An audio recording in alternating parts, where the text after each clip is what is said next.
YouTube, Dawson Ryder here. Welcome to my review for BoonBooger episode 6. So this episode is our kind of status quo episode, where we debuted Black Ranger last week, and then we get to sit in the status quo of having a Core 4 team before Orange debuts next week, as we get from the preview. Would love a couple more episodes, or at least one more episode with them, because we do have a separation here where it's black, blue, and pink working together, and red's off to the side. So I kind of wish we would have gotten one more episode where we could see all four of them working together more. But hey, I am grateful that we got this episode and had a little bit of a breather, you know, especially watching Gotchard where things are back to back to back to back.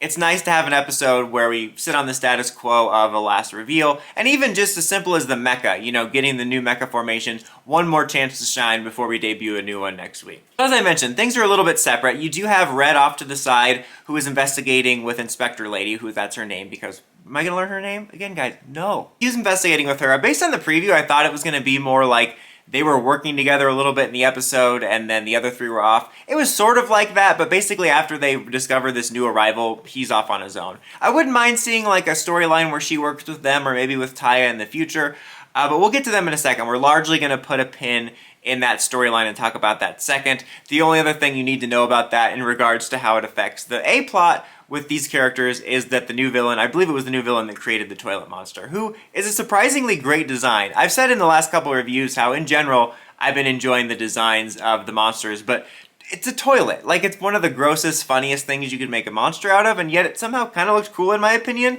And also the creative way it used like toilet paper as wraps reminded me of like a Mummy vibe, which was just kind of funny. It was very like silly horror. Not like it was scary, but just, you know, like the Mummy stuff. The main plot of these three, it's kind of a repeat of the way we did Pink, where, you know, she joins the team and then Blue Ranger isn't accepting yet and needs to sort of feel them out. Except I hope he didn't do that to Pink Ranger. But you know what I mean. The idea is he thinks that Joe is just too much of a goody two-shoes. Like, no one's possibly that good. It's gotta be an act type of thing.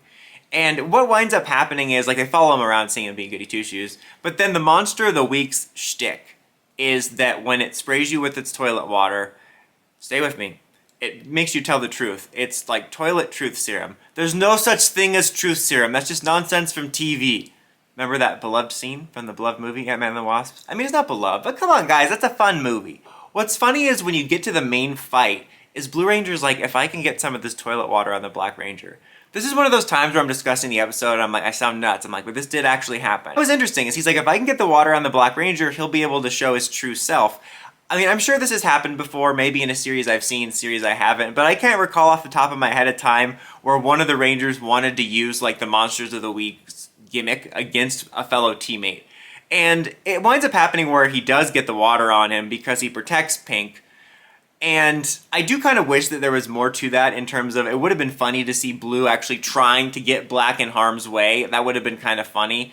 But it winds up being like, you know, before he gets hit, he goes, I want to protect everyone, including the BoonBoomgers. And then after he gets hit, he says the same thing, proving he's just as genuine as he thought he was.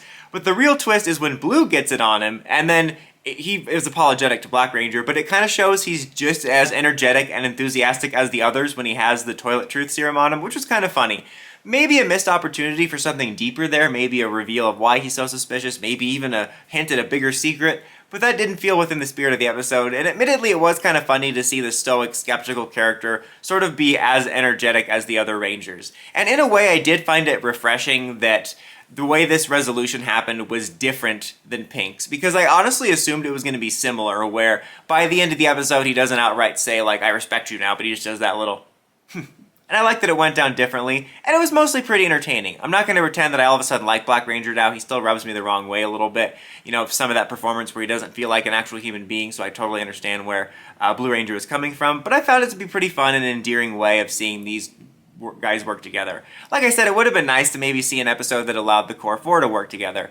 As Red Ranger is off on his own when this new villain arrives, Mad Rex, who's kind of like the typical badass general villain, which I really like his design also, and I think that it's a nice refresher for the villains a little bit. Even though I'm honestly not minding the villains in their Team Rocket dynamic so far, I think that this is needed as a regular presence, both to make the villains feel like a threat and not just like a joke, but just to keep things varied a little bit. Plus, his general character and dynamic with the Red Ranger is very classic feeling Sentai of the Red Ranger and rivalry with the badass villain, and I do appreciate that. As so far, BoonBooger definitely leans more towards classic traditional feeling Sentai, but I like the vibes of some of the classic tropes and feel a little bit comforting almost, and it still has its own flavor and structure, very much in my opinion. Not a super unique structure like Dawn Brothers or King Oger's, but I think it's still pretty unique in its own way.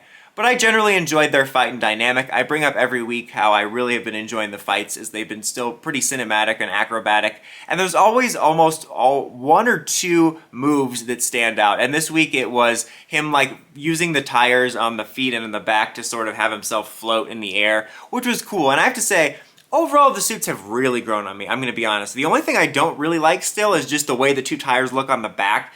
They look like two little growths that need to be removed, but they have admittedly used them in very creative ways in the series. The other moment was when Orange, who's observing the fight, kicks him a manhole cover, and he sort of suction cups it onto his morpher and does like a Captain America shield thing, which was pretty cool. And then Mad Rex has to leave because his dogs are barking. Like, classic joke about sore feet. Anyway, this isn't about sore feet. It's not a Dan Schneider show. It's 2 Dan Schneider jokes in 2 weeks of BoonBooger reviews. And he goes like, I kind of respect you. You're pretty cool. What's your name? And then he goes, Boonret. I'm like, you just ruined it, man. He thought you were cool, and then you did that? You look like a dork. It was interesting to me seeing Orange observing this fight. Like, he found it interesting. And since we know he's going to be making his debut next week, I feels like this may be what brings him into the fold. It definitely seems like he already has his powers, but I'm curious of like, in a meta way, it seems like, well, there's actually a serious villain. The show's no longer a joke. Maybe I'll get involved. But I'll be curious to see if this is why he's going to become involved and for what exact reason that would be. And I have to say though, you know, I overall really did enjoy this episode, and like, while I would like another episode to have this dynamic before Orange shows up, I am ready to get to it just because I am curious to see what the show is going to look like once we have all 5 together in terms of the dynamics, and maybe if we can start to get some more reveals and maybe a little bit more plot going on, as there is some stuff I'm interested in, but it's all kind of in the background. I wouldn't see that there's a lot of mystery or story in the forefront. It's always kind of like, okay, I want to know more about how the powers were made. Why are Orange and Blacks different? You know, a little bit more about the Hash aliens. Are they related to Hash Browns? So I'll be curious to see, like, even though I'd loved a little bit more of slow pacing, I want to see what the full team dynamic is like, how that evolves, and what will be introduced next. I do also want to say real quick, I do kind of like this feel of like building a Sentai. One day I still just want to see another team of 3 where it's a real team of 3 and it's not a team of 3 plus 2 that join like immediately after. But with that being said, I kind of have enjoyed this feeling of the Sentai team slowly building itself and like exploring what's it like when we get our 3rd member, our 4th member, and then 5th member. I wouldn't mind that in a future season. Not in a season where you have a team of 3 and then immediately a team of 2, but a season where you introduce us in the magazines, a team of 5, they all have the same suits, but you kind of explore that, like start off with one Ranger and so on and so forth. And they probably wouldn't be able to do that to the most effective degree because of the stupid merchandising crap, but I kind of have liked that.